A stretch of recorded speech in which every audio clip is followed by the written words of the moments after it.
मौर्योत्तर काल, मौर्योत्तर काल का पार्ट वन। इसके पहले क्या है भाई? तो इसके पहले जो है मौर्यकालीन आर्थिक दशा है। मौर्यकालीन जो है वो आर्थिक दशा है। मौर्यकालीन आर्थिक दशा में सबसे पहला मुद्दा क्या आएगा? तो सबसे पहला मुद्दा जो है कृषि की दशा, बहुत अच्छी है। अगला मुद्दा है कि जो कृषि भूमि है ये कितने प्रकार का है? तो कृषि भूमि जो है वो दो प्रकार का है। पहला जो है कृष्ट भूमि है और दूसरा जो है, पहला कृष्ट भूमि और दूसरा जो है अकृष्ट भूमि है। कृष्ट भूमि किसे कहते हैं भाई? तो कृष्ट भूमि जो उपजाऊ भूमि है। कृष्ट भूमि किसे कहते हैं? तो जो उपजाऊ भूमि है। अकृष्ट भूमि किसे कहते हैं? तो जो अनुपजाऊ भूमि है, अनुपजाऊ भूमि है। तो कृष्ट और अकृष्ट भूमि ये दो प्रकार की भूमि है। अगला मुद्दा क्या होगा? तो जो उपजाऊ भूमि है ये दो प्रकार की है। कृष्ट भूमि जो है, जो उपजाऊ भूमि है ये दो प्रकार की है। कौन कौन से प्रकार आते हैं भाई? तो पहला जो है देवमातृक भूमि है। देवमातृक भूमि है। देवमातृक भूमि मीन्स की जो मानसून पे निर्भर भूमि है, मानसून पर निर्भर भूमि है। और दूसरा जो है वो अदेवमातृक भूमि है। अदेवमातृक भूमि है। अदेवमातृक भूमि किसे कहते हैं? ये मानसून पर निर्भर भूमि नहीं है। ये किस पे है भाई? तो ये कृत्रिम साधनों से, कृत्रिम साधनों से सिंचित भूमि है। मानसून का समय जून का महीना चल रहा है। मानसून पर निर्भर भूमि आज भी देश की लगभग आप मान सकते हैं कि 50% भूमि जो है वो मानसून पे ही निर्भर है। यहां पे कृत्रिम साधन मींस की तालाब से जो सिंचाई हो रहा है, नहर से सिंचाई हो रहा है, कुओं से जो सिंचाई हो रहा है, उसे अदेवमातृक भूमि कहते हैं। अब बच्चों हम लोग देखते हैं कि मौर्य काल में सिंचाई व्यवस्था कैसा है। सिंचाई व्यवस्था कैसा है? तो जो सिंचाई व्यवस्था है इसके उल्लेख हमें कहां से मिलते हैं? तो इसके उल्लेख जो हैं रुद्रदामन के जूनागढ़ अभिलेख से मिलते हैं। रुद्रदामन के जूनागढ़ अभिलेख से मिलते हैं। अब रुद्रदामन कौन है? रुद्रदामन अगले यूनिट में आएंगे, शक शासक हैं। जूनागढ़ बच्चों कहां पे है? ये गुजरात में है। रुद्रदामन का जो जूनागढ़ अभिलेख है वो क्या कहता है? ये अभिलेख कहता है कि पलासिनी और स्वर्ण सिक्ता नदी जो है वो गुजरात में है, उसका जो संगम है उसी संगम पर एक बांध बनाया गया। ये रुद्रदामन के जूनागढ़ अभिलेख में कहा गया है। बांध किसके समय में बनाया गया? तो चंद्रगुप्त प्रथम जो हैं उनके समय में बनाया गया। किसने बनवाया भाई? तो जूनागढ़ के जो गवर्नर हैं उसे वैसे ने बनवाया। फिर कहते हैं कि बाद में सम्राट अशोक के समय में यहां के गवर्नर तुषास्प रहते हैं, तुषास्प ने उसे रिपेयर करवाया, उसका पुनर्निर्माण करवाया। अब फिर रुद्रदामन आते हैं तो वो भी इसका पुनर्निर्माण करवाते हैं। तो वहां पे बांध कहां पे? पलासिनी और स्वर्णसिक्ता नदी के संगम पर एक बांध बनता है। कहीं भी बच्चों बांध बनेगा तो बांध के पीछे जो है एक झील का निर्माण हो जाता है, पानी इकट्ठा होता है तो झील का निर्माण हो जाता है। सुदर्शन झील रहता है और उसी सुदर्शन झील से नहर निकाली जाती है और नहरों से सिंचाई का जो है ये हमें उल्लेख मिलता है। अब आगे बढ़ते हैं और देखते हैं कि मौर्य काल में व्यापार और वाणिज्य कैसा है। मौर्य काल में, मौर्य काल में व्यापार और वाणिज्य कैसा है? व्यापार और वाणिज्य में दो प्रकार के व्यापार दिखेंगे। पहला कौन सा है? तो पहला जो है आंतरिक व्यापार है और दूसरा कौन सा है भाई? तो दूसरा जो है बाह्य व्यापार है। आंतरिक व्यापार कैसे होता था? तो आंतरिक व्यापार सड़क और नदी मार्ग के माध्यम से होता था। आंतरिक व्यापार जो है सड़क मार्ग और नदी मार्ग से होता था। बाह्य व्यापार कैसे होता था भाई? तो बाह्य व्यापार जो है एनर्जी का बेटा पैमाना तराजू, ये क्या नाम है जितेंद्र जो है, वो तराजू बेटा तुम्हारे हाथ में तो है नहीं कि एनर्जी का पैमाना तुम नापोगे। वो यूट्यूब वाला क्लास देखे हो जहां पे नए उम्र के लड़के हैं जो तुमसे 3-4 साल 5 साल सीनियर होंगे, हाँ हाँ करो, क्यों जो है बहुत एक्सपीरियंस फैकल्टी से क्यों पढ़ने आए हो? जब अपने उम्र करना होगा, राजा का चेहरा, वो बेटा ना ज्ञान बांटना ये सब छोड़ दो जो है ये। और नदी मार्ग इससे होता था। बाह्य व्यापार कैसे होता था? बाह्य व्यापार जो है सड़क मार्ग और समुद्री मार्ग से होता था, सड़क मार्ग और समुद्री मार्ग से होता था। अब क्या है भाई, महान मौर्य साम्राज्य है, अखंड भारत जो है रहता है, एक बृहद साम्राज्य का निर्माण रहता है। तो इस तरीके से क्या है, इस तरीके से जो है अपने राज्य के अंदर, जैसे ये पाटलिपुत्र है, यहां पे तक्षशिला है, यहां पे मथुरा है, इधर उज्जैन है, इधर जो है यहां उज्जैन है, यहां पे पोटन है, ये कलिंग है। तो सड़क मार्ग से क्या हो रहा है? सड़क मार्ग से ये ताम्रलिप्ति है, इधर जो है सोपारा है। तो सड़क मार्ग से आंतरिक व्यापार हो रहा है, एक केंद्र से दूसरे केंद्र के मध्य व्यापार हो रहा है। प्राचीन सभ्यताएं नदी मार्ग पर बसी हुई थी। नदी मार्ग मींस की नदियों के किनारे बसी हुई थी। तो नाव के माध्यम से भी क्या होता था? नाव के माध्यम से भी वो व्यापार होता था। बाह्य व्यापार क्या है? बाह्य व्यापार भी सड़क व्यापार से, सड़क माध्यम से। तो इसके बाद क्या है? इसके बाद जो है, अरे भाई अफगानिस्तान और पाकिस्तान हमारे में ही थे ना, तो सड़क मार्ग मध्य एशिया जो है, मध्य एशिया से जो है सड़क मार्ग से व्यापार हो रहा था। अगला समुद्री मार्ग से बाह्य व्यापार, अंतरराष्ट्रीय व्यापार किससे हो रहा है? तो समुद्री मार्ग से यूनान के साथ हो रहा है, मिस्र के साथ हो रहा है, यूनान, मिस्र और सीरिया के साथ जो है बाह्य व्यापार हो रहा है। तो इन देशों के साथ समुद्री मार्ग से जो है वो बाह्य व्यापार हो रहे हैं। अब आगे बढ़ते हैं और देखते हैं कि अगला मुद्दा बच्चों, देखते हैं कि आयात और निर्यात की वस्तुएं क्या रहती हैं आर्थिक दशा में। आयात और निर्यात की वस्तुएं कौन सी रहती हैं? Item of import and item of export. आयात मतलब बाहर से क्या मंगवाते थे, निर्यात मतलब अपने देश से क्या भेजते थे। तो मौर्यकालीन जो हमारी सभ्यता थी या मौर्यकालीन जो साम्राज्य था, कैसा साम्राज्य था भाई? तो निर्यात आधारित अर्थव्यवस्था था, निर्यात आधारित अर्थव्यवस्था था। और इस निर्यात आधारित अर्थव्यवस्था में कौन सी चीजें सबसे ज्यादा योगदान दे रही थी? तो इस तरीके से जो है निर्यात आधारित अर्थव्यवस्था में कौन सी चीजें योगदान दे रही थी? तो यहां पर जो है सम्राट अशोक के द्वारा अवस्थापना विकास करवाया गया। क्या किया गया? सम्राट अशोक के द्वारा अवस्थापना विकास किया गया। जो सम्राट अशोक के द्वारा अवस्थापना विकास किया गया, तो इनके द्वारा कई राजमार्गों का निर्माण करवाया गया, कई राजमार्गों का निर्माण करवाया गया। जो ग्रांड ट्रंक रोड के बारे में आप लोगों ने सुना है ना, जीटी रोड शेरशाह सूरी ने बनवाया था, पेशावर से लेकर के सोनार गांव, मतलब पाकिस्तान से लेकर बांग्लादेश तक। असल में उसे शेरशाह ने नहीं बनवाया था, बल्कि क्या है भाई, बल्कि जो है सम्राट अशोक ने ही उसे बनवाया था। तो कहां से कहां राजमार्ग का निर्माण करवाया था? तो ये जो राजमार्ग रहते हैं, ये जो राजमार्ग रहते हैं, पहला राजमार्ग जो रहता है पाटलिपुत्र से ताम्रलिप्ति रहता है। ताम्रलिप्ति बेटा बंगाल में है, बांग्लादेश वाला जो तट का क्षेत्र है।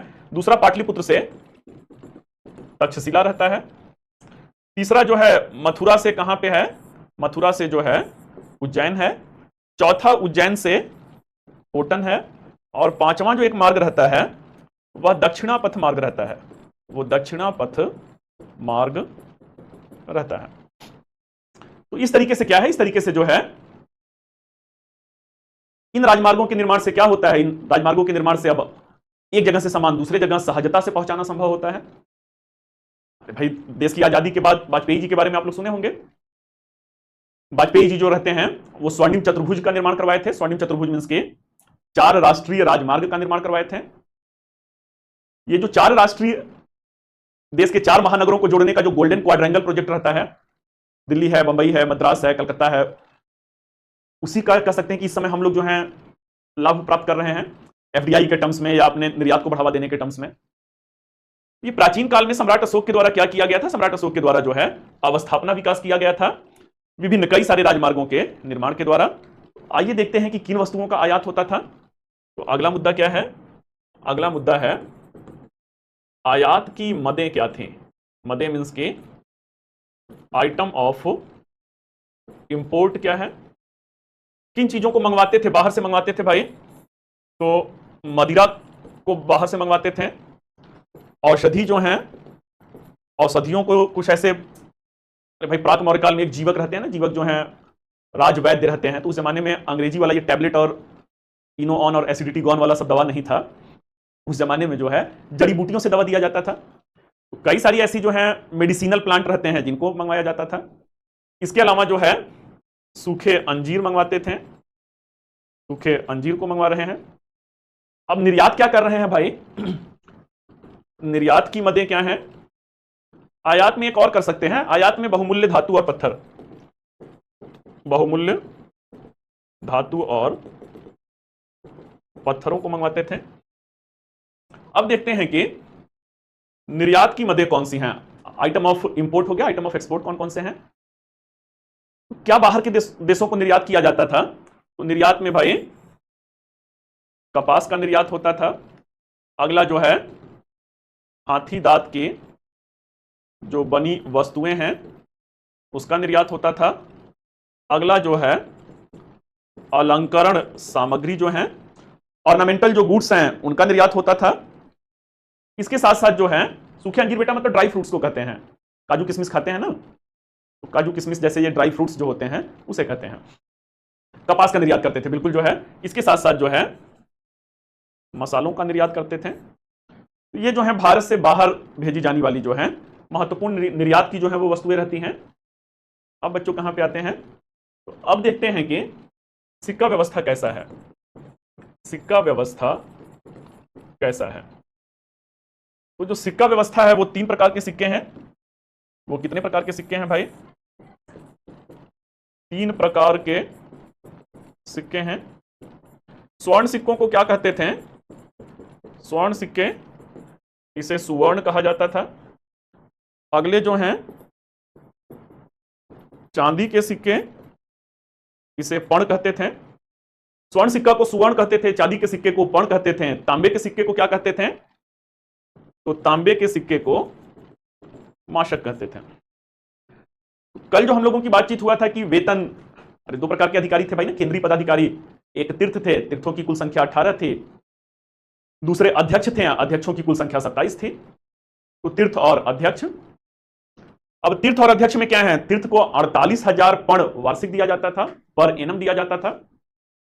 तो पर्ण क्या था, मैंने कहा था आज 10 ग्राम का सिक्का चलता है, उस जमाने में 180 ग्रेन का जो है चांदी का सिक्का चलता था। तो सबसे प्रचलित सिक्का यही था, वेतन वगैरह भी चांदी के सिक्के में ही दिया जा रहा था। तो ये 3 प्रकार का सिक्का हो गया। अब बच्चों क्या देखते हैं, अब देखते हैं कर व्यवस्था कैसा है, टैक्सेशन सिस्टम कैसा है। तो कई प्रकार के कर रहते हैं, जैसे कि विस्टी कर है, ये आपके एग्जाम में पूछा गया है, आई फील कि 2018 में शायद पूछा गया है। विस्टी कर है, जो विस्टी कर है ये बेगार कर है, बेगार कर है। अब मान लीजिए कि आप लोग इनकम टैक्स नहीं देते हैं, सरकार को कोई इनकम टैक्स 10-20-50 हजार रुपए आप इनकम टैक्स नहीं देते हैं। इसी तरीके से गांव के बहुत सारे आर्टिजन कम्युनिटी हैं जो टैक्स नहीं देते हैं। जैसे बच्चों कुम्हार कहते हैं जो मिट्टी के बर्तन बनाते हैं, लोहे के सामान को बनाने वाले को लोहार कहते हैं, चमड़े के काम को करने वाले को चर्मकार कहते हैं, बाल उल काटने वाले को नाई कहते हैं। ये सरकार को कोई डायरेक्ट टैक्स, इनकम टैक्स तो दे नहीं रहे हैं। उस जमाने में विस्टी कर है, विस्टी कर ये बेगारी कर है, बेगार कर है। अब मुद्दे की बात है कि बेगार कर क्या है। बेगार कर का मतलब होता है श्रमदान, महादान। आप कर नहीं देते हैं पैसे के रूप में, तो अपने श्रम का दान कीजिए। श्रम का दान, कोई बेटा आप लोगों में बीएचयू से पढ़ा है, बनारस हिंदू यूनिवर्सिटी से कोई आप लोगों में है जो पढ़ाई किया है। श्रमदान महादान, बनारस हिंदू यूनिवर्सिटी में आएंगे तो एक मधुबन है, मधुबन में सुबह के समय अगर आप जाएंगे, बड़े बड़े डॉक्टर इंजीनियर जो हैं वो 4 व्हीलर से आएंगे, आकर के गाड़ी बाहर खड़े करेंगे, और मधुबन के अंदर जो है श्रमदान, कोई फूलों को कोड़ रहा है, कोई जो है अपना कोई ना कोई घास को वो कर रहा है, मतलब श्रम का दान, अपना मेहनत भी हो जा रहा है। तो महीने में एक दिन क्या होता था, महीने में एक दिन जो ये आर्टिजन कम्युनिटी है, उन आर्टिजन कम्युनिटी को श्रम दान करना होता था। किसको, राज्य के लिए करना होता था। तो इस तरीके से ये क्या है, ये जो है विस्टी जो है बेगार कर है। अगला कौन सा कर है भाई, तो अगला प्रणय कर है। प्रणय कर आपातकालीन कर था, आपातकालीन इमरजेंसी टैक्स है। मान लीजिए युद्ध हो रहा है, युद्ध के समय खर्च बहुत ज्यादा है, तो वैसे समय में ये आपातकालीन मतलब कुछ समय के लिए ये कर लगाया गया, उसे प्रणय कर कहते हैं। अगला क्या है, तो अगला जो है सेना भक्त कर है। अगला बच्चों कौन सा कर है, तो सेना भक्त कर है। जो सेना भक्त कर है वो कौन सा कर है, सेना भक्त कर मींस कि अगर सेना युद्ध के लिए जा रही है, मान लीजिए फला फला गांव से होकर के सेना गुजरी, तो हजारों की संख्या में जो सैनिकों का शिविर लगा है, उन्हें खाने के लिए अनाज कहां से आएगा, इतना अनाज वो ढो करके थोड़ी निकलते थे। तो आसपास के गांव से, जिस गांव में है उस गांव से और आसपास के गांव से अनाज उनाज लिया जाता था कि सैनिकों को खाना बनाने के लिए आप अपनी इच्छा से दीजिए भाई, राज्य महफूज रहेगा तो आप महफूज रहेंगे। तो उसे सेना भक्त कर कहते थे। इसी प्रकार से बलि कर रहता है, बलि कर धार्मिक रूप से रहता है। तो चलिए बच्चों, जो है ये मौर्यकालीन अर्थव्यवस्था यहीं पे समाप्त हुआ। कोई डाउट है तो पूछ लीजिए, नहीं तो अर्थव्यवस्था पे पहले नोट्स बना लिया जाए, फिर आगे बढ़ा जाएगा। मौर्यकालीन अर्थव्यवस्था पे पहले नोट्स बना लिया जाए, फिर जो है मौर्योत्तर काल फ्रेश यूनिट जो है शुरू किया जाएगा।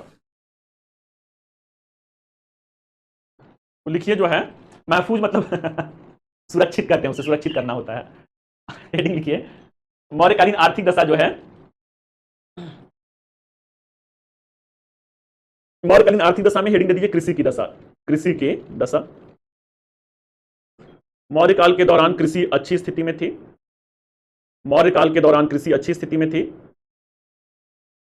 भूमि दो प्रकार का होता था, कृषि अच्छी स्थिति में थी, भूमि दो प्रकार का होता था, जिसे कि कृष्ट भूमि, जिसे कि कृष्ट भूमि ब्रैकेट में उपजाऊ भूमि, एवं अकृष्ट भूमि, एवं अकृष्ट भूमि ब्रैकेट में बंजर भूमि, कृष्ट भूमि एवं अकृष्ट भूमि ब्रैकेट में बंजर भूमि में बांटा गया था, में बांटा गया था।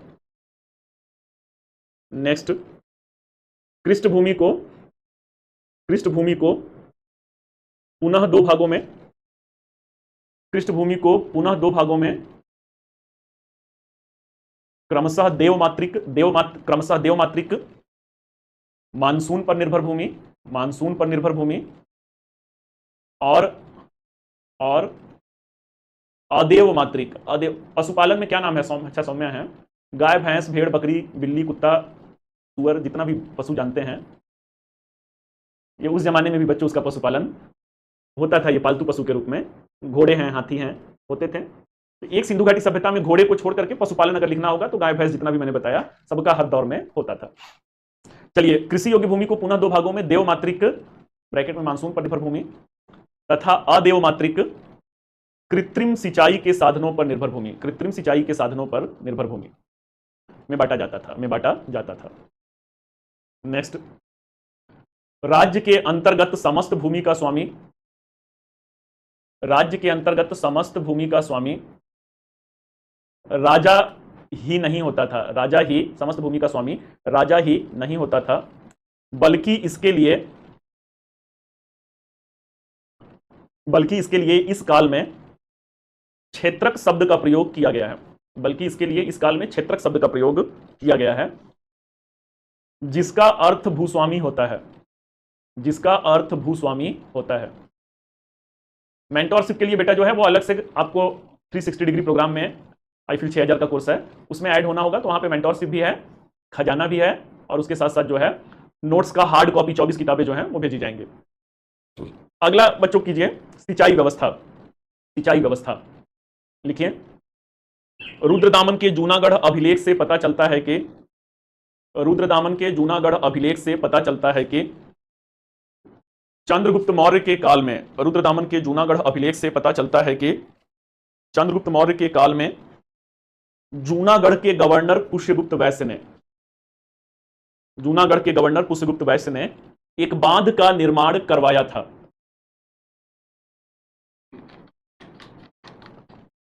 एक बांध का निर्माण करवाया था तथा उस बांध से नहर निकलवाकर, तथा उस बांध से नहर निकलवाकर सिंचाई सुविधाओं का विस्तार किया गया था, नहर निकलवाकर सिंचाई सुविधाओं का विस्तार किया गया था।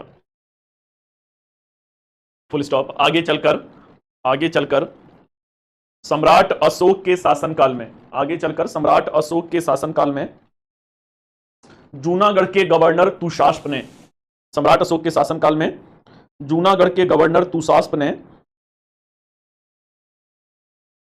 जूनागढ़ के गवर्नर तुषास्प ने इस नहर का पुनर्निर्माण करवाया था, इस नहर का पुनर्निर्माण करवाया था।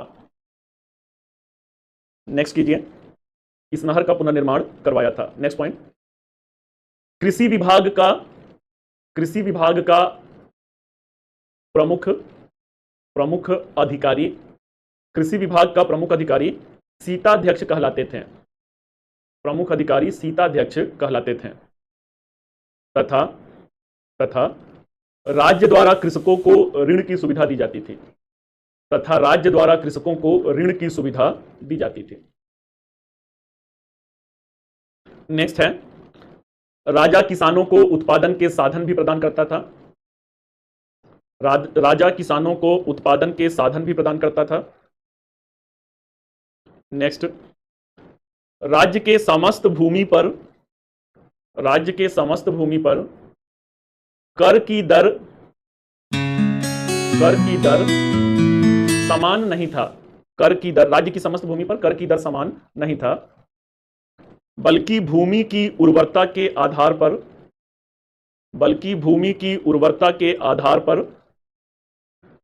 कर के दर का निर्धारण होता था। बल्कि भूमि की उर्वरता के आधार पर कर की दर का निर्धारण होता था। औसतन कर की दर कुल उपज का 1/3 था। औसतन कर की दर कुल उपज का 1/3 था। नेक्स्ट, सम्राट अशोक के रुमनदेई अभिलेख, यहां बेटा मैं लिख दे रहा हूं रुमनदेई, सम्राट अशोक के रुमनदेई अभिलेख से कर की दर, रुमनदेई अभिलेख से कर की दर 1/6 से 1/6 की जगह 1/8 किए जाने का उल्लेख मिलता है। रुमनदेई अभिलेख से कर की दर 1/6 से 1/8 किए जाने का उल्लेख मिलता है। 1/6 मतलब 17 छक्का 102, लगभग 17% से 1/8 12/8 96 8.5% किए जाने का उल्लेख मिलता है। हेडिंग दे दीजिए, मौर्यकालीन व्यापार और वाणिज्य। मौर्यकालीन व्यापार और वाणिज्य लिखिए, मौर्यकाल के दौरान आंतरिक एवं बाह्य दोनों प्रकार का व्यापार होता था। मौर्यकाल के दौरान आंतरिक एवं बाह्य दोनों प्रकार का व्यापार होता था। Full stop. आंतरिक व्यापार सड़क एवं नदी मार्ग से,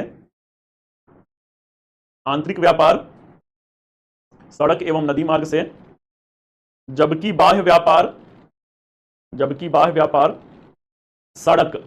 सड़क ब्रैकेट में मध्य एशिया के साथ, बाह्य व्यापार सड़क ब्रैकेट में मध्य एशिया के साथ, एवं समुद्री मार्ग ब्रैकेट में श्रीलंका कॉमा मिस्र कॉमा सीरिया कॉमा यूरोप के साथ, समुद्री मार्ग ब्रैकेट में श्रीलंका कॉमा मिस्र कॉमा सीरिया एवं यूरोप के साथ किया जाता था।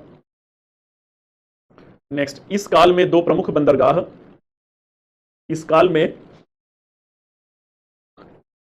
बंदरगाह ताम्रलिप्ति ब्रैकेट में बंगाल और शोपारा थे। दो प्रमुख बंदरगाह ताम्रलिप्ति ब्रैकेट में बंगाल और शोपारा ब्रैकेट में बंबई थे। नेक्स्ट, मौर्यकाल में श्रेणी संगठनों की व्यापारिक गतिविधियों में महत्वपूर्ण भूमिका था। श्रेणी संगठनों की व्यापारिक गतिविधियों में महत्वपूर्ण भूमिका था। सर्वप्रथम प्राक मौर्यकाल में श्रेणी संगठन अस्तित्व में आए। सर्वप्रथम प्राक मौर्यकाल में श्रेणी संगठन अस्तित्व में आए। हेडिंग दे दीजिए, आयात और निर्यात की मदें। देखिए, मौर्यकाल के दौरान मदिरा, सोना, सूखे अंजीर, औषधि महत्व की जड़ी बूटियों का आयात, जबकि मसाले, कपास, हाथी दांत की बनी वस्तुएं, अलंकरण सामग्री आदि का निर्यात किया जाता था। हेडिंग दे दीजिए मौर्यकालीन सिक्का व्यवस्था। मौर्यकालीन सिक्का व्यवस्था। देखिए मौर्यकाल में तीनों प्रकार के आहत सिक्कों का प्रचलन था। मौर्यकाल में तीनों प्रकार के आहत सिक्कों का प्रचलन था। Full stop. सवर्ण स्वर्ण सिक्कों को, तीनों प्रकार के आहत सिक्कों का प्रचलन था। स्वर्ण सिक्कों को सुवर्ण, स्वर्ण सिक्कों को सुवर्ण, चांदी के सिक्कों को पर्ण, जबकि चांदी के सिक्के को पर्ण, जबकि तांबे के सिक्के को मासक या करसापण कहा जाता था। तांबे के सिक्कों को मासक या करसापण कहा जाता था। अंतिम हेडिंग दे दीजिए बच्चों मौर्यकालीन कर व्यवस्था। मौर्यकालीन कर व्यवस्था। लिखिए मौर्यकाल में राज्य के संभव संसाधनों से, मौर्यकाल में राज्य के संभव संसाधनों से राजस्व उगाही किया जाता था। राज्य के संभव संसाधनों से राजस्व उगाही किया जाता था। Full stop. इस काल के दौरान निम्नलिखित कर प्रमुख थे। इस काल के दौरान निम्नलिखित कर प्रमुख थे। डैश देकर के लाइन चेंज। पहला कीजिए पिंड कर। पिंड कर, ग्राम समूह पर लगाया जाने वाला कर। पिंड कर, ग्राम समूह पर लगाया जाने वाला कर। नेक्स्ट बलि कर। बलि कर। डैश देखिए इसका स्वरूप धार्मिक था। इसका स्वरूप धार्मिक था। नेक्स्ट हिरण्य कर। हिरण्य कर, यह नगद लिया जाने वाला कर था। हिरण्य कर, यह नगद लिया जाने वाला कर था। नेक्स्ट सेना भक्त कर। सेना भक्त कर, किसी क्षेत्र विशेष से गुजरने वाले, किसी क्षेत्र विशेष से गुजरने वाले सेना से उनके निर्वहन हेतु लिया जाने वाला कर। उनके निर्वहन हेतु लिया जाने वाला कर। लास्ट कर लीजिए प्रणय कर। प्रणय कर, ये सेकंड लास्ट बेटा। प्रणय कर, आपातकालीन कर। लास्ट है विष्टि कर। विष्टि कर, बेगारी कर। डैश देकर के बेगारी कर। चलिए जो है तो मौर्यकाल समाप्त हुआ। अब हम लोग कहां पे पहुंचते हैं? अब हम लोग जो है मौर्योत्तर काल की तरफ बढ़ते हैं। मौर्योत्तर काल की तरफ बढ़ते हैं। Post Mauryan history. मौर्योत्तर काल कब से कब तक का समय काल है? मौर्योत्तर काल भाई कब से कब तक का जो है समय काल है? तो ये लगभग जो है 200 बीसी से लेकर 200 बीसी से लेकर 300 एडी जो है 500 वर्षों का समय काल है। 500 वर्षों का समय काल है। तो the history of 500 years, this is called the post Mauryan history. अब मौर्योत्तर काल को किस रूप में देखा जाता है भाई? तो मौर्योत्तर काल को जो है, मौर्यों का पतन जो है बेटा, मौर्यों के पतन में कई सारे मुद्दे आते हैं। कमजोर उत्तराधिकारी रहते हैं। कमजोर उत्तराधिकारी को माना जाता है कि सम्राट अशोक के पास सभी कमजोर उत्तराधिकारी थे, साम्राज्य का पतन हो गया। भारी भरकम नौकरशाही संरचना था। चूंकि केंद्रीकृत शासन व्यवस्था है, बड़ा ही मजबूत नियंत्रण स्थापित करने का प्रयास करते हैं राज्य के प्रत्येक गतिविधियों पर। सम्राट अशोक तक तो मामला सही रहता है, उनके बाद इसी भारी भरकम प्रशासन के बोझ के तले दब करके पतन हो जाता है। अगला कहा जाता है सम्राट अशोक की जो ब्राह्मण विरोधी नीति थी वो पतन का कारण बना था। मौर्योत्तर काल छोड़ के बच्चों किसी ने पूछा पतन बता दीजिए। जो ब्राह्मण विरोधी नीति है, सम्राट अशोक ने अहिंसा का पालन का व्रत लिया था। उन्होंने पशु हत्या पर प्रतिबंध लगवा दिया, जबकि ब्राह्मण धर्म में पशु बलि का प्रचलन था। सम्राट अशोक व्यक्तिगत रूप से बौद्ध धर्म को स्वीकार कर रहे थे, व्यक्तिगत रूप से बौद्ध धर्म को स्वीकार कर रहे थे, जबकि सार्वजनिक रूप से उनका धर्म जो है सभी धर्मों का मिश्रण था। परंतु बौद्ध धर्म भाई सबसे बड़ा विरोधी किसका रहता है? ब्राह्मण धर्म का विरोधी रहता है।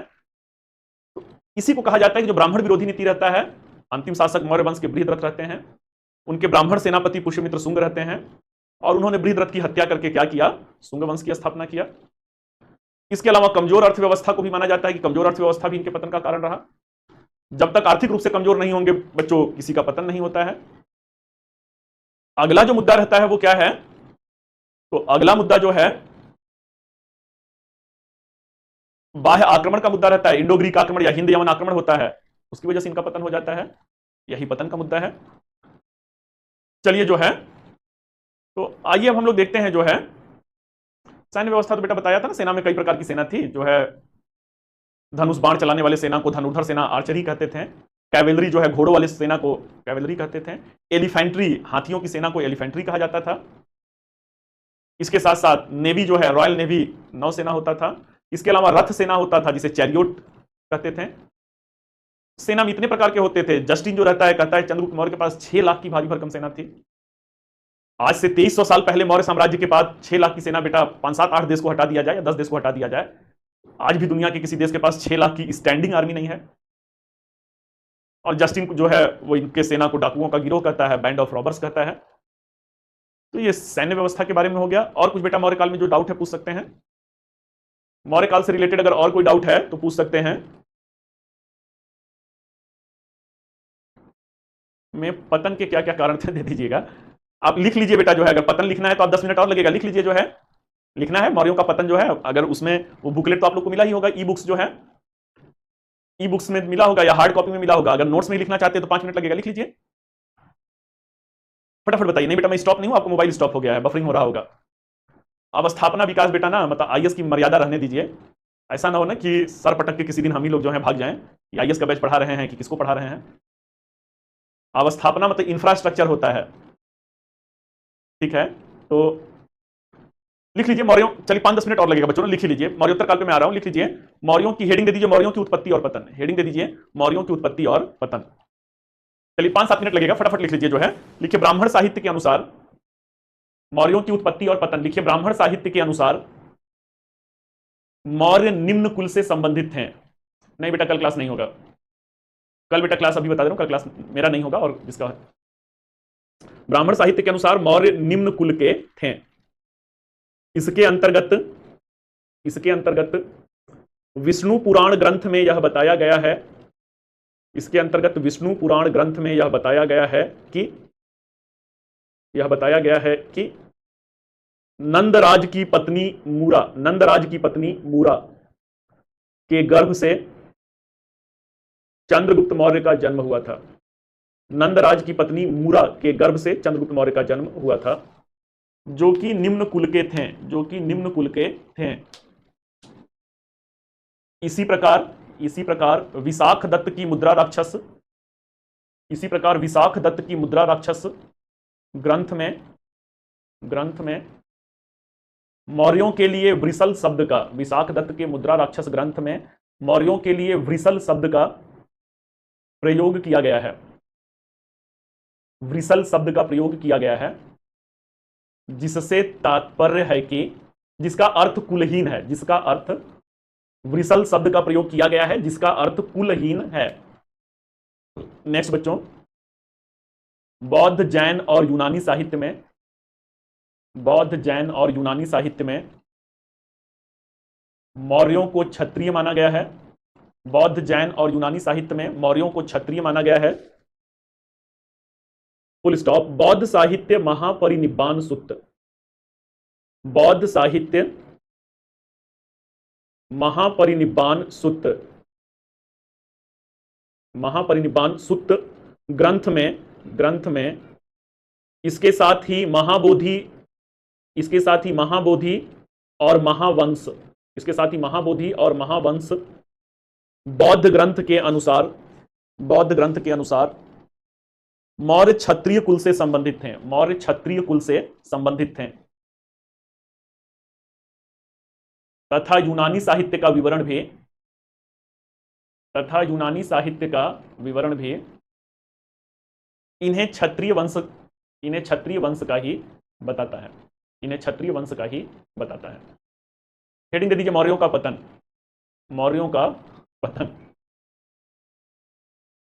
लिखिए मौर्यों के पतन में कोई एक कारण जिम्मेदार ना होकर। कल बेटा ये क्या नाम है, शगुफा बेगम है। अब बेटा कई बार पूछ चुकी जो है कि महिलाओं की स्थिति कैसी थी। बेटियां जो होती हैं वो लक्ष्मी होती हैं, क्या बोला जाए, मैं लड़कियों पे बेटा गुस्सा होता ही नहीं हूं। कल की क्लास में पूरा बोर्ड पे लिख करके बताया, चिल्ला करके समझाया। आपके नीचे दिलसाद जो है वो कह रहे हैं कि चलिए जो है लिखिए मौर्यों का पतन। पहला पॉइंट लिखिए, मौर्यों के पतन में कोई एक कारण जिम्मेदार न होकर अनेक कारण जिम्मेदार थे। जिनमें कमजोर उत्तराधिकारी, कौमा केंद्रीय प्रशासनिक तंत्र की शिथिलता, जिनमें कमजोर उत्तराधिकारी, केंद्रीय अधिकारी तंत्र की शिथिलता, कौमा मौर्यों की ब्राह्मण विरोधी नीति, कौमा सम्राट अशोक का अत्यधिक मौर्यों की ब्राह्मण विरोधी नीति, कौमा सम्राट अशोक का अत्यधिक हिंसात्मक नीति, और अति केंद्रीकृत प्रशासन शामिल था, लिखिए मौर्यों के ब्राह्मण विरोधी नीति का प्रतिपादन,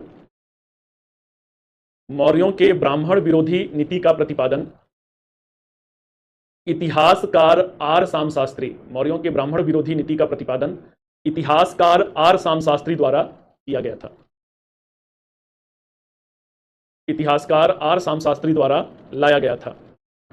उनके अनुसार सम्राट अशोक व्यक्तिगत रूप से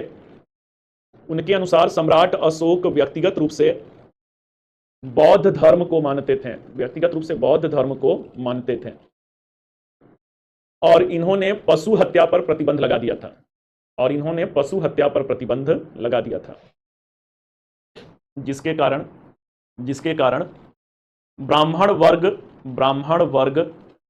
जिनमें पशु बलि प्रथा प्रचलित था, मौर्यों के विरोधी हो गए। नेक्स्ट जो है लिखिए कमजोर उत्तराधिकारी डैश देकर के, सम्राट अशोक के पश्चात कमजोर उत्तराधिकारियों का कार्यकाल शुरू हुआ, और उनके समयकाल में कमजोर उत्तराधिकारियों का समयकाल शुरू हुआ, और उनके समयकाल में कमजोर उत्तराधिकारियों के समयकाल में मौर्य साम्राज्य का विभाजन हुआ, और अंततः इस वंश का पतन हो गया। नेक्स्ट पॉइंट है सम्राट अशोक की अत्यधिक अहिंसात्मक नीति भी मौर्य वंश के पतन में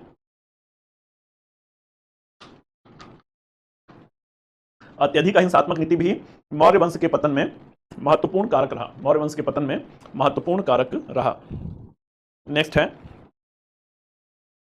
लास्ट पॉइंट है बेटा, मौर्य वंश का अत्यधिक केंद्रीकृत प्रशासन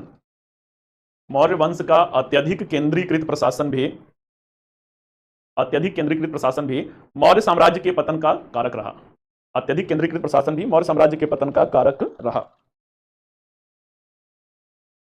चलिए बच्चों जो है अब समाप्त हो गया। अब हम लोग बढ़ते हैं मौर्योत्तर काल। 500 वर्षों का समय काल है, 200 BC से 300 AD। इसे क्या कहा जाता है? तो इसे जो है अंधकार युग भी कहा जाता था। कब कहा जाता था बच्चों? तो प्रारंभिक इतिहास लेखन में। परंतु अद्यतन या आधुनिक इतिहास लेखन में मौर्योत्तर काल को स्वर्ण युग भी कहा जाता है। तो in the initial form of historiography, the post modern era, it is regarded as the dark age of Indian history, and in the modern historiography or in the recent form of historical research, the post modern time scenario, it is regarded as the golden age of Indian history। अब बच्चों पहला मसला यही समझ लेते हैं कि ये कैसा अंधकार युग, कैसा स्वर्ण युग, ये सब चल क्या रहा है। तो कल भी शायद इसी बैच में बताया था कि अंग्रेज जो थे वो भाई साहब कितने सालों तक हमारे ऊपर शासन किए हैं? तो लमसम बच्चों 200 सालों तक शासन किए। 1757 में प्लासी के युद्ध से लेकर 1947 तक। उनका जो सारा जोर था वो किस बात पर था? उनका सारा जोर इस बात पर था कि भारतीयों को मानसिक रूप से कैसे गुलाम बनाएं। भारतीयों को मानसिक रूप से किस तरह गुलाम बनाएं? इसलिए वो सोची समझी रणनीति के अंतर्गत क्या कर रहे थे? सोची समझी रणनीति के अंतर्गत जो है आगे बढ़ रहे थे, और इसी रणनीति के अंतर्गत वो व्हाइट मैन बर्डन थ्योरी जो है सिद्धांत को प्रतिपादित किया। गोरे लोगों का जो भार सिद्धांत है उसे जो है प्रतिपादित किया। अब जो गोरे लोगों का भार सिद्धांत है भाई वो क्या है?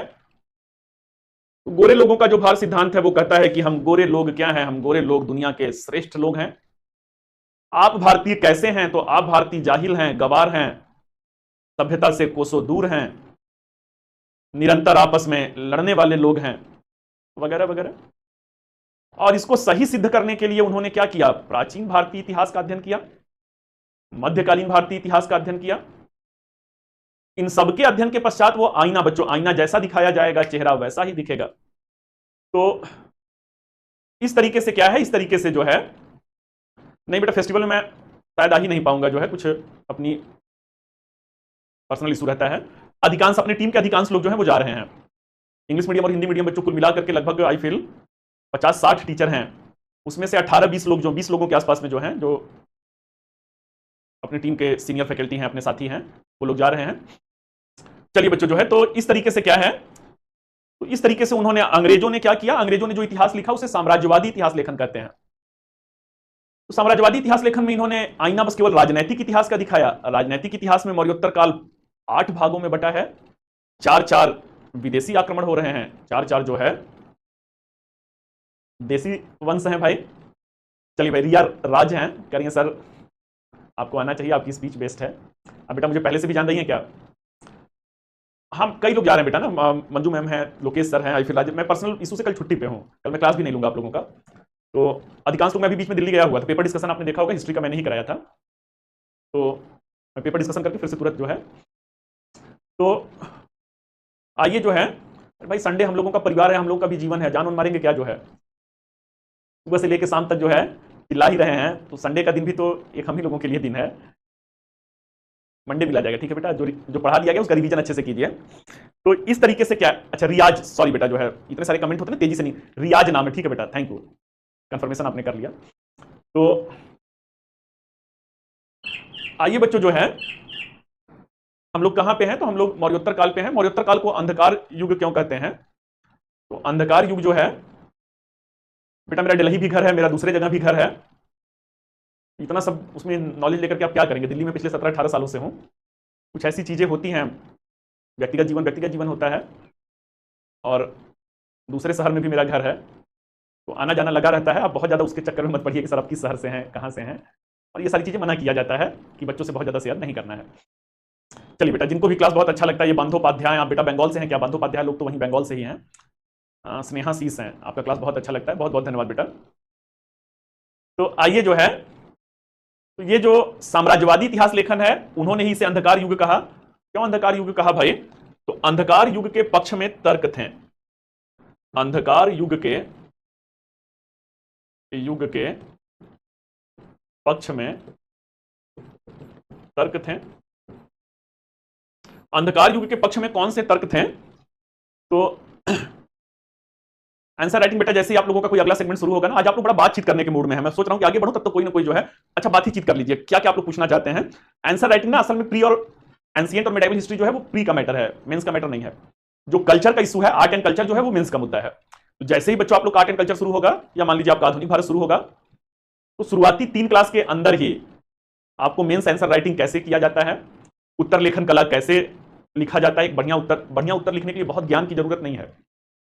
आप लोग थोड़ा खुश हो जाइएगा बच्चों, सारा खेल आंसर राइटिंग का होता है, और बढ़िया आंसर लिखने के लिए विषय में बहुत ज्यादा ज्ञान की जरूरत नहीं है, बढ़िया उत्तर लिखना एक कला है, और वो कला को जब समझ जाएंगे तो सामान्य जो है नॉलेज के साथ, पेपर का नाम ही है जनरल स्टडी, तो सामान्य नॉलेज अगर आपके पास रहेगा, on behalf of that general knowledge you all would be able to express one of the finest answer while writing your mains exam, ठीक है।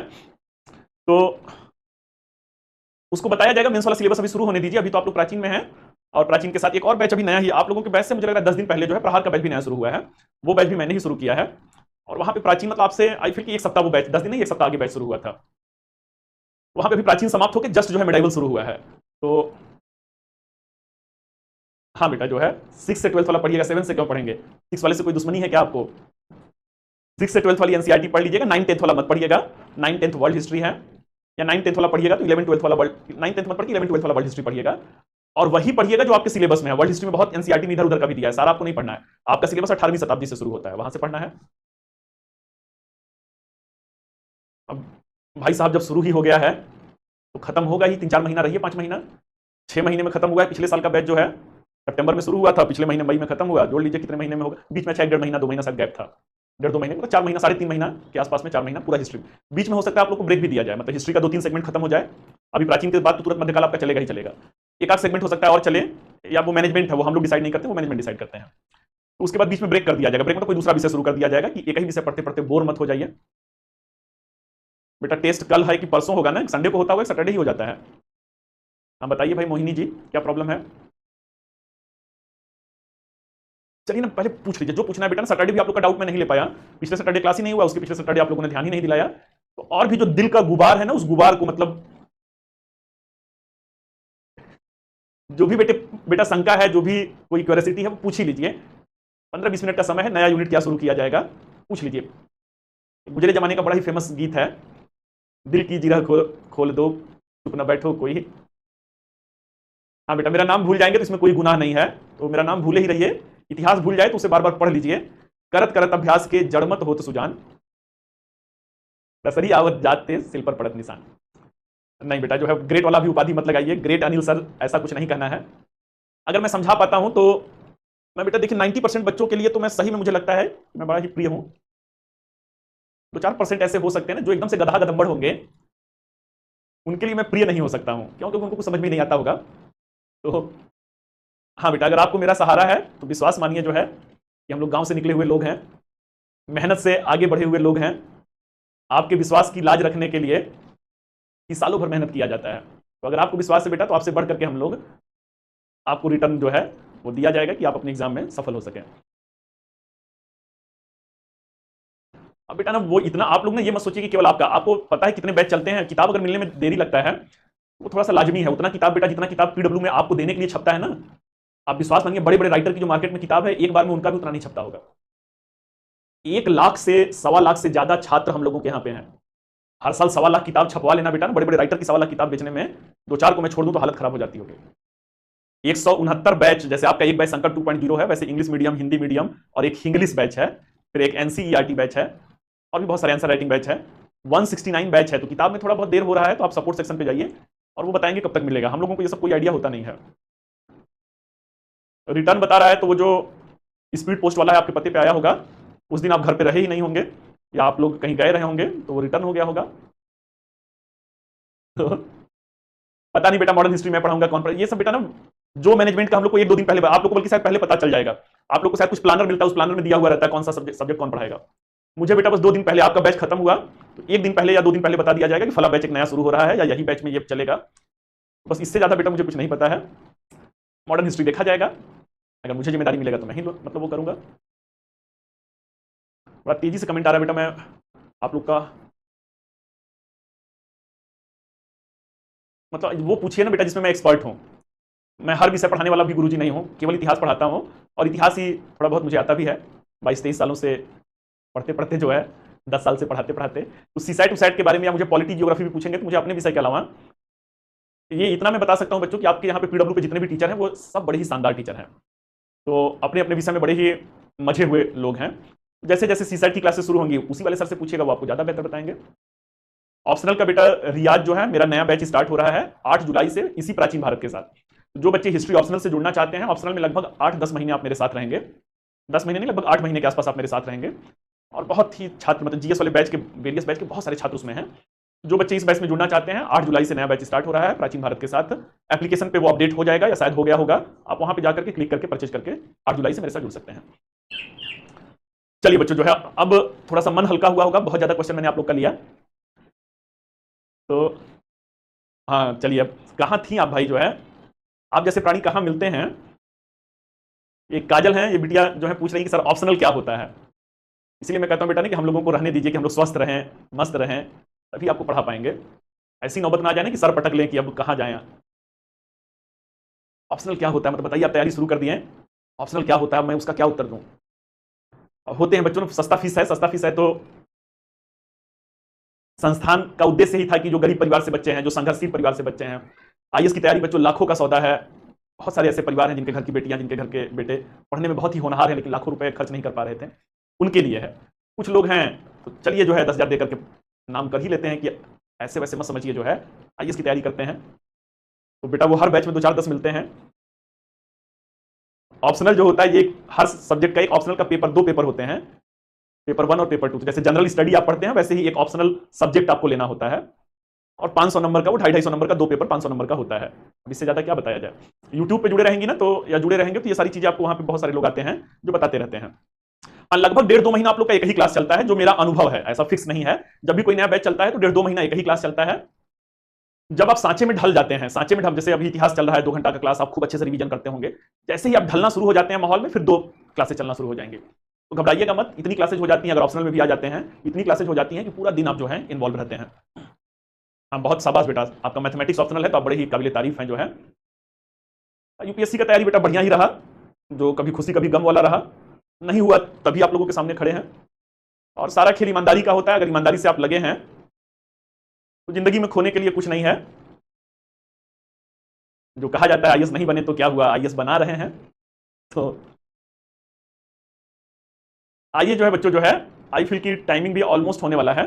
अब ठीक ठाक मैंने आप लोगों से बातचीत कर लिया, आज थोड़ा आप लोग को अच्छा भी लग रहा होगा कि नहीं बेटा गुस्सा, मैं गुस्सा होता हूँ तो मैं मतलब सडन होता हूँ, सडन इन द सेंस के गुस्सा मेरे ऊपर हावी नहीं होता है। दिल के जो साफ लोग होते हैं ना, उन्हें जो भी बुरा लगता है वो उसी समय उगल देते हैं। तो कुछ बच्चे नादानियां करते हैं तो उनके ऊपर जो है वो होता है।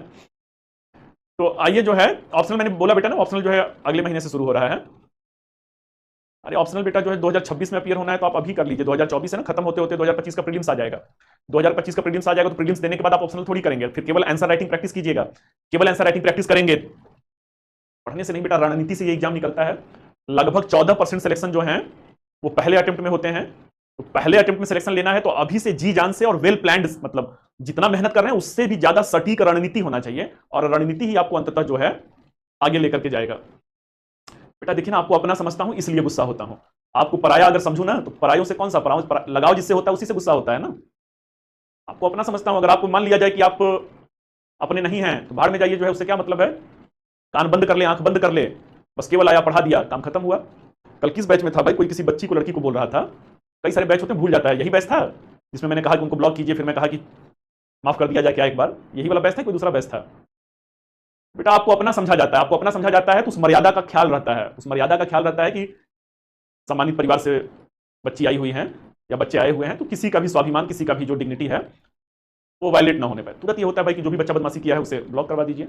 बस इतना ही नाता है बेटा कि 1 आध साल के लिए आप हमसे जुड़े हैं, 1 आध साल के लिए जुड़े हैं तो आपसे अपनापन रहता है कि हमारे बच्चे हैं, और उसी में अगर आपके साथ कोई दूसरा भी दुर्व्यवहार किया तो उस पर गुस्सा आता है, भाई किसी भी परिवार की बच्ची उसे इसने ऐसे क्यों बोला।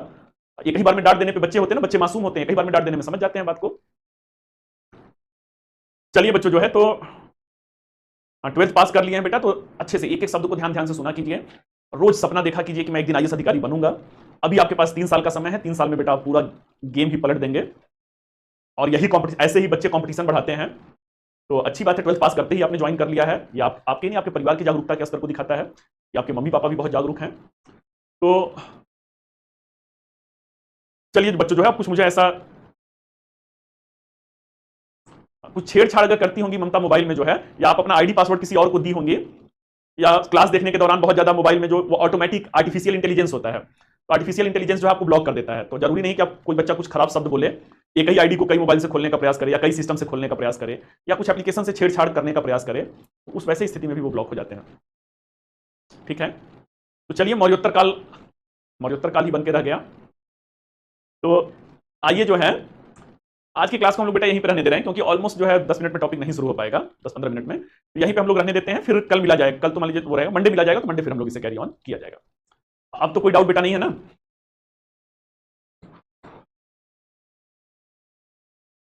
चलिए बच्चों जो है तो आज की मुलाकात यहीं तक, मिलते हैं कल फिर से इसी समय इसी मंच पर। Till then all the best, thank you.